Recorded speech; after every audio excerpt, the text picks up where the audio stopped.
cosa che mi viene detta un sacco di volte è sì, però per imparare una lingua bisogna essere nel posto, no? Bisogna sentirla tutti i giorni, bisogna avere a che fare, oppure il magico segreto del vuoi imparare bene una lingua? Trovati un ragazzo o una ragazza che parla quella lingua. Come immergersi in una lingua anche quando effettivamente non siamo in un posto o non abbiamo contatti quotidiani con persone che la parlano?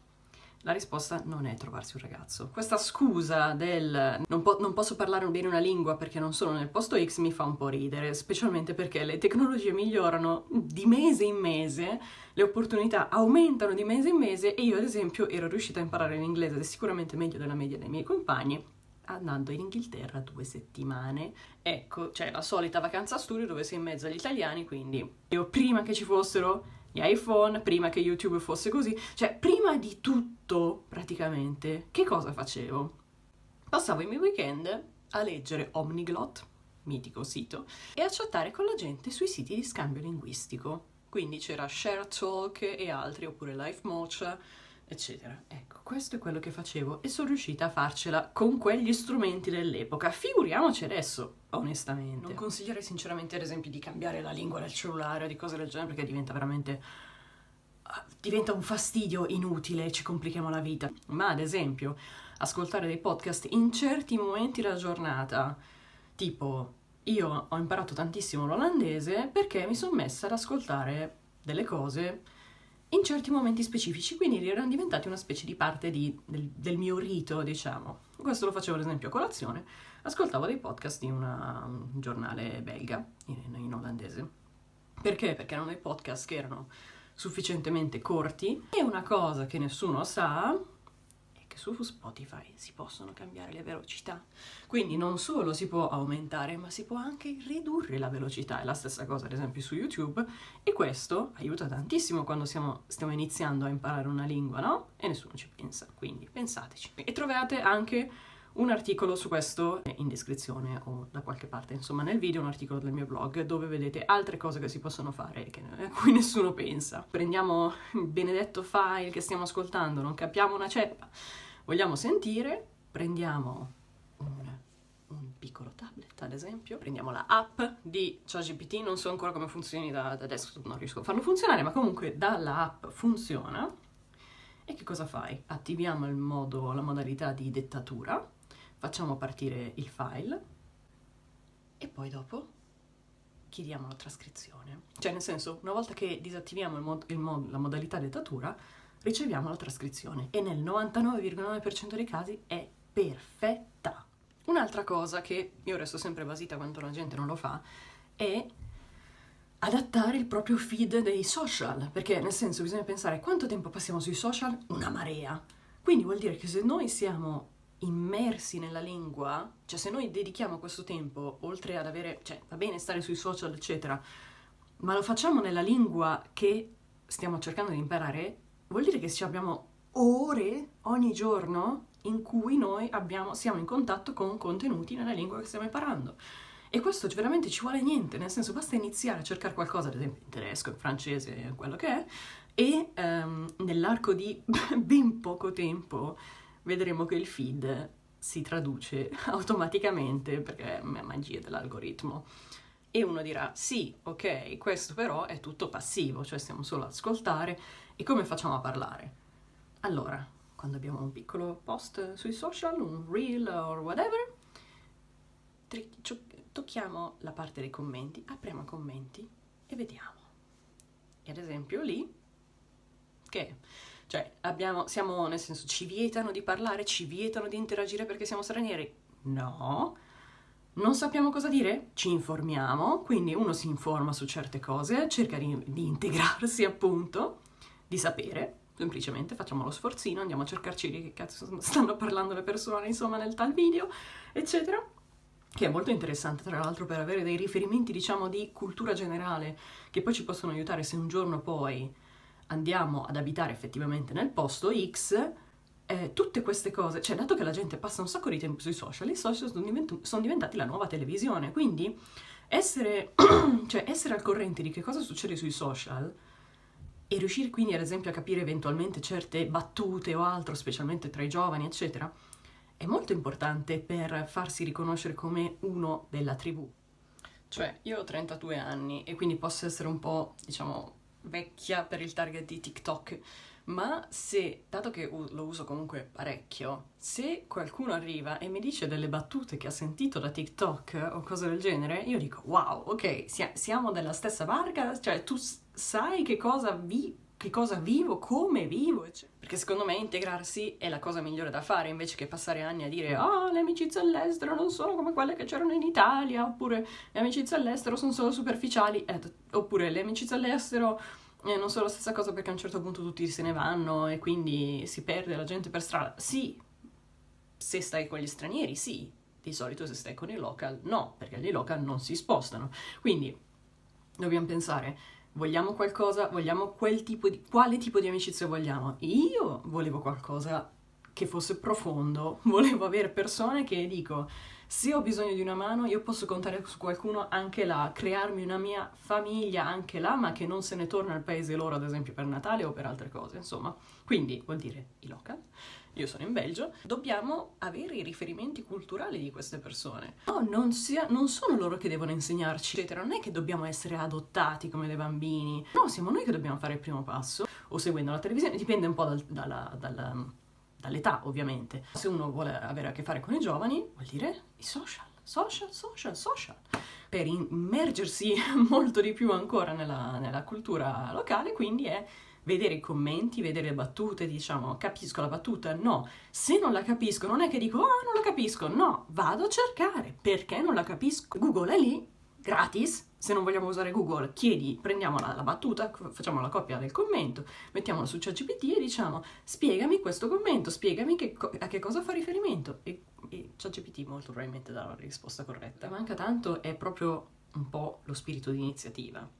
Ma è come se tutti si aspettassero che fin tanto che non siamo in un certo posto, allora non siamo in grado di intendere, di volere. Siamo totalmente supini e in balia degli eventi. No. Come ci rendiamo attivi su tutto questo contenuto passivo? Beh, i commenti, possiamo rispondere ai commenti, possiamo dire la nostra. Perché sono tutte occasioni in cui si può iniziare a chiacchierare e parte una discussione. E la discussione in una lingua, intanto non è orale, quindi possiamo prepararci le risposte di volta in volta, eccetera. E questo di sicuro è 1000 volte più utile che passare ore e ore e ore in corsi di gruppo, a buon intenditore.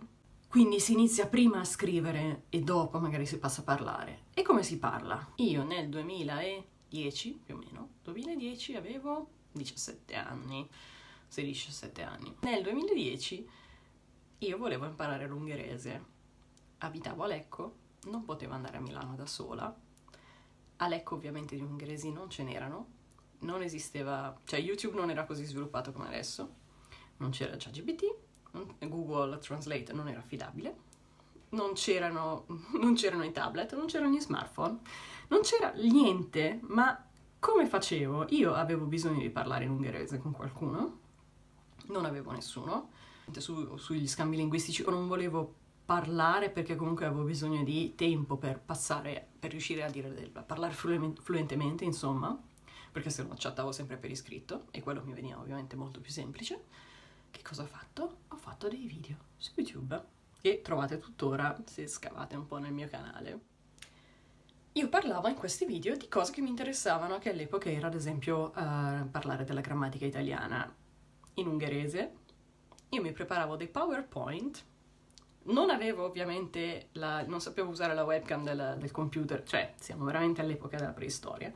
Usavo una videocamera, facevo una montagnetta di libri così, cioè avevo lo schermo del PC, io prendevo la macchina fotografica, che aveva anche la veneristica funzione video, mettevo la videocamera quindi su questa pila di libri, e inquadravo lo schermo e facevo partire la presentazione di PowerPoint e intanto raccontavo che cosa, cioè come se fosse letteralmente una presentazione. Questo mi ha permesso di avere un sacco di contatti, perché all'epoca YouTube ovviamente era un'altra cosa, e quindi io avevo un sacco di contatti di gente che mi commentava, eccetera, gente con cui sono rimasta in contatto poi per anni. Cioè, io ce l'ho fatta prima di tutto. Che vi costa, ad esempio, aprirvi un canale Instagram separato, uno Studygram, come si chiamano, cioè un account che vi serve solo per postare i vostri compiti, diciamo. Da lì di sicuro ci sarà qualcuno che a un certo punto inizia a commentare. Ovviamente adesso con i social eccetera è molto più difficile, ci vuole un po' di pazienza. E che se uno non ha le occasioni per parlare, se le crea. E con i social veramente si può fare tantissimo. Cioè è un vero peccato vedere gente che passa anni e anni e anni a non riuscire a far progressi perché non usa tutto quello che c'è. Quindi spero che questo video possa essere un po' utile, insomma, da questo punto di vista. Se uno ha i vari Studygram, dove posta delle cose, possono essere anche pensieri, non necessariamente sempre video, puoi anche mettere una foto, scrivere qualcosa, boh, anche questo va bene, o mettere una foto, fare una foto dei compiti che hai fatto, cioè qualcosa del genere, che però ti metta in contatto in modo un po' più sano, secondo me, delle app di scambio linguistico, che sono più nelle specie di Tinder, a quanto ho capito adesso, con gente che è interessata. Il problema qual è? Che all'inizio è un po' frustrante. Adesso ho iniziato con tutti i miei studenti a mandare un reminder ogni singola sera. Semplicemente una lista broadcast, mando un messaggino e la gente così c'ha il reminder che deve fare qualcosa. Nel caso dei miei studenti è ad esempio scrivere, dato che siamo in contatto in altri modi separatamente, quindi tramite messaggi vocali eccetera, allora è una cosa un po' diversa. Però se uno vuole anche solo avere esclusivamente il reminder, è semplicemente avere qualcuno che sai che guarderà che cosa fai, quindi uno dice, ho fatto questo, mi mandi un link di Instagram, non so, ti metto mi piace, o cose del genere. Non sto io a correggere, quello no, dovete usare ChatGPT. L'importante è riuscire a far diventare questa cosa un'abitudine che abbiamo voglia di ripetere giornalmente, cioè quotidianamente, anche senza che ci sia qualcuno che si aspetta qualcosa da noi, ma è ovviamente molto difficile. Io personalmente non ce la farei neanche a tempo indeterminato, ho sempre bisogno di avere qualcuno a cui render conto. Però se qualcuno vuole, fino al 12 gennaio si può provare gratuitamente, mi mandate un messaggio, troverete il link per WhatsApp in descrizione, mi mandate un messaggio e mi dite ok, voglio bla bla bla, e io ogni sera alle 23 parte il messaggio e vi metto sulla lista broadcast. E voi che cosa fate? Scrivere ad esempio 3-4 frasi nella lingua che vi interessa e cercate di costruire queste frasi senza usare direttamente ChatGPT, cioè usate ChatGPT come se fosse un dizionario, quindi cercate le singole parole, completate la frase e dopo riprendete tutta la frase, la mettete su ChatGPT e dite è giusta o no? Sì, no, eccetera, e le correzioni le fate a mano come se fosse letteralmente, cioè con un altro colore, di modo che sia visibile. E questo io lo faccio ormai da più di 10 giorni. Sono veramente contenta del risultato, per questo che mi sono messa a proporlo a tutti. Insomma, questo dal 9 dicembre io ho tutte le pagine qua, faccio russo, tedesco e olandese e mi piace moltissimo vedere proprio il progresso, vedere che errori ho fatto, le parole nuove, perché poi me le scrivo sotto. E questo è veramente fighissimo, perché è poco ogni giorno, è facile da fare, non prende più di 10 minuti o un quarto d'ora, insomma, così. Ci sono sempre poche parole nuove di volta in volta e sono cose che mi interessano, quindi io parlo di che cosa ho fatto durante la giornata, ad esempio, o sono riflessioni, cioè l'importante è che siano cose a cui tengo, perché se facessi solo un esercizio di grammatica o cose a caso che non hanno nessun legame con la mia vita quotidiana, tutto mi entra da un orecchio e mi esce dall'altro. Ci si può integrare? Sì. Dobbiamo fare noi il primo passo? Sì. Che cosa bisogna fare? Ad esempio, un'opportunità molto interessante è lo Studygram. Avete bisogno di un accountability buddy? Guardate nel link in descrizione. Avete fonti di ispirazione su come integrarvi? Guardate il link in descrizione di nuovo.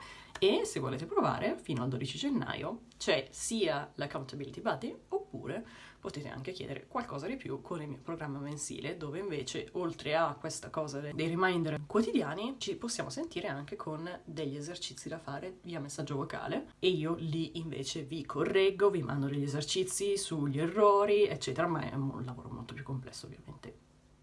Guardate il link in descrizione. Grazie per l'attenzione e buon anno!